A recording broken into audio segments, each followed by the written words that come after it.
Welcome back, and let's chat about commodities now, where there is some positive news as far as the precious metals are concerned. You have the Surat diamond industry, which has now started exports as the lockdown eases. Remember, a majority of the Indian diamond exports happen to Hong Kong, and that market seems to be opening. So the exports to Hong Kong as of now have resumed. What we understand is that India is currently sitting on a $2.3 billion of an inventory, and what has seen movement in sense of exports, or the initial numbers, are at around 900 crores. Joining us now is Colin Shah from GJPC to discuss that further. Colin, hi, good to have you. It has been a difficult year for the industry, but finally we do see those numbers moving right now. What has been the sense? What is the exact number that is moving, and how is it really happening from Surat? Because I'm assuming Surat to Mumbai and that to then to Hong Kong is the kind of connectivity that you would be looking at. Thanks, Manisha. So exports, actually customs has been open this entire month. So we really appreciate that the customs and the customs department and the commerce ministry has been extremely helpful in getting our export started. The green shoots that our industry is seeing is that the Chinese market seems to be coming back a little. Luxury is back, contrary to most of the reports and studies that you see. And that's extremely positive for our industry. So the diamond market has kick-started a little bit in China. Even on the West Coast in the US, there is demand coming back. And there are a few countries in Europe which have also started. So we are seeing demand today at 30-40% of the normal level, which it was before the shutdown started. So after 4 weeks of total closure, exports are coming back a little bit, and they've started in Jaipur, Surat, and in Bombay. So we've got all three centers coming back in the last 1 week. What are the volumes like? I mean, as you said, the 30 to 40% of demand is back, but what are the volumes that the Indian cities are doing? I mean, as you mentioned, the three cities, and what is the sense or the road ahead? I guess in this particular month of May, we should have exports of around between $350 to $450 million between all the centers. So that's what it should be, which would be, I guess, around 30-40% of our normal volume. We are hoping that come June, July, things start coming back to a little bit of normalcy. Obviously, volumes won't be equal to last year in terms of carats or in tonnage in gold. And on gold, we've particularly even seen the prices really go up. So I guess value-wise, we should, end the year at around 20% down compared to last year. Volume-wise, it all depends on where the pricing goes from here. So with the volatility we've seen, it'll be difficult to predict what will happen on the volume terms. But the only positive is, Absolutely. I guess that business Colin, is coming back a little bit. Colin, that exactly was my next question. Yeah. Because, when we were talking way back in Jan or Feb, you'd said on how the rough diamond prices had increased by 15 to 20%. So now when you look at the prices of the polished diamonds, I'm assuming there's going to be a vast difference in that. How are you bridging that gap, one? And when you look at the other costs, so whether it could be the certification process, it could be transportation issues, how are you looking at all of these? So to be honest with you, what we are seeing, and if you take every other commodity across the board, has seen a massive correction. Even if you look at oil, actually in polished diamonds, we've seen a minimal correction, if any, because the trade, I would say, has exercised tremendous self-discipline in reducing the amount of diamonds that they cut and polish.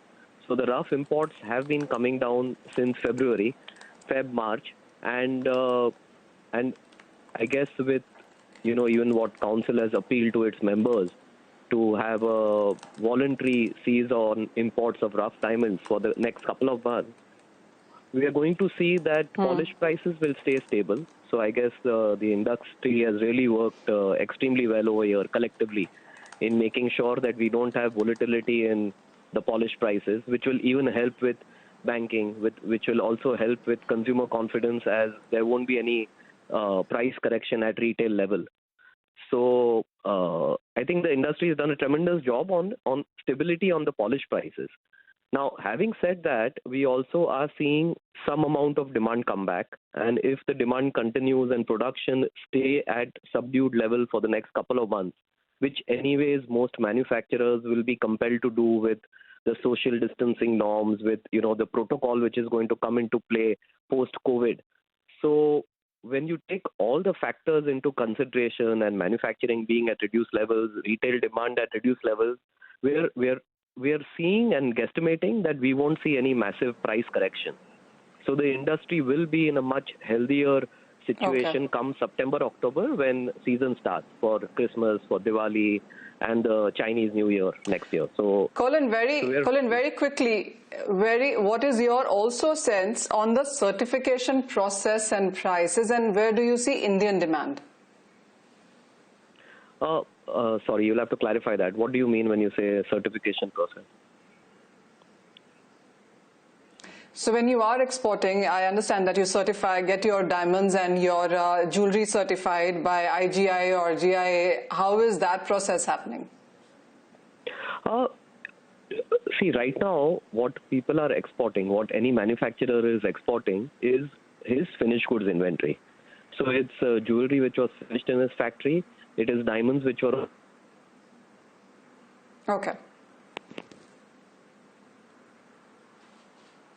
All right, I get your point on that, Colin. So clearly it is all of that pre-certified jewelry or pieces which are going out right now. But as he says, 30 to 40% of a normal demand is something that the industry already is moving on right now. And the year might end with 20% of a loss as compared to the previous year. So this is one industry that has definitely started moving. Kishore Narne of Motilal Oswal has joins us now. Kishore, hi. So we were lamenting about on how the gold prices are rising, but the physical markets are shut. So there seems to be some movement in this direction as well. What is your sense, first of all, on the gold prices and the physical demand finally? Manisha, there's absolutely no doubt the physical demand will be lower. Of course, it's more worse than what we had in the during the strike for of the jewelers. And we have seen this time there's almost like no sale and no purchase has happened. So these are like unwarranted times, but the demand for discretionary spending items like jewelry will be much lower even post-COVID opening of the economy, because people try to save more money. People will not spend lavishly. Even the weddings will be much smaller in size, so probably the quantum of gold will be lower. So absolutely there is no doubt on the consumption side, on the jewelry side, the demand will be much lower. The only positive thing which I can see that is probably the investment demand, which has been picking up in globally, should be also be seeing strong demand in India also. We have seen the digital gold on the digital gold platforms to jump by almost 90% month on month from March to April on the purchases, including the Akshaya Tritiya. If we compare to the last year Akshaya Tritiya, so this year it's around 40-50% higher on digital platforms, because of course the shops are not open. So once the shops are open, a lot of people don't know about digital gold and all those things. But as the shops open, so this kind of spillover effect might be there, and people will be looking to buy coins and bars. That investment demand could, to some extent, fill up that hole. But the hole on the jewelry side will be much larger in that context. Okay. Kishore, come in also on the metal prices, because we've seen gradual moves, and on the upside come in for this one. There are some positives when you look at the US and China trade talks, or the economy is opening, the trade data that came in from China. In the light of all of this, how do you look at the metal prices behaving? The trade is again it's wobbly. I think US-China relations are something which is very speculative in nature. So I think the bottlenecks are there. The material is not shipping as smoothly as possible. China has reopened many of the factories. They have started to rebuild their inventories, and so there is demand for refined metal. So we have seen that last month the refined metal copper imports have gone up by 4 to 5% higher. So I see that I think copper and nickel are very strong buys at this point of time. Though medium term still looks very scary and not very clear. But short term, yes, I think MCX May contract could go to around 411. So even at current levels, one can buy 405 half will be stop loss for copper. Nickel one can buy at 930, 920 could be a stop loss for the day. 948, 950 could be upside targets for nickel. Fair point, that Kishore. We'll let you go at that. Thank you so much for joining us. So those are buy calls coming in for precious metals and industrial metals as well. There is something for all investors out there. But with that, that's all the time that we have in closing bell. Thank you for watching.